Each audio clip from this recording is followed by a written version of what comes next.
یہ سب کیا ہو رہا ہے عباس؟ مجھے بتانا مناسب سمجھو گے؟ حد ہے. تمہیں کیا لگتا ہے دانیہ، تمہارے نکاح میں ہم نے شیطان کو بھی مدعو کیا تھا؟ میری بات سنو عباس، تم ہی مجھے یہاں لے کر آئے تھے. تم نے کہا کہ مجھے بچی چاہیے، جو تم نے کہا وہ میں نے کیا، اس لیے اب تمہاری باری ہے. اچھا، کیسے؟ تم اس شادی کو ٹوٹنے نہیں دو گے. چاہے وہ لڑکی کمرے سے دوڑتی ہوئی نکل بھی آئے، میرے حقوق مجھ سے نہیں چھینے جائیں گے. اچھی طرح سمجھ گئے نا؟ یہ سب کچھ تم مجھ سے کیوں کہہ رہے ہو؟ مجھ سے تھوڑی نکاح کیا ہے تم نے. وہ کیا ہے نا عباس، ہم تو پہلے ہی نکاح کر چکے تھے ہے نا، سالوں پہلے، جب عیشا کو اس خاندان کو سونپا تھا. یاد تو ہوگا نا؟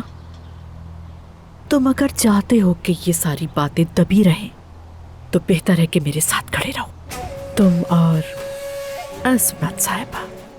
کہہ دوں گا ان سے، آج سے پہلے کبھی ایسی عورت نہیں دیکھی جس کے رگوں میں خون کی جگہ زہر دوڑ رہا ہے. پہاڑ میں جاؤ. چال اچھی چلی، تم نے ماننا پڑے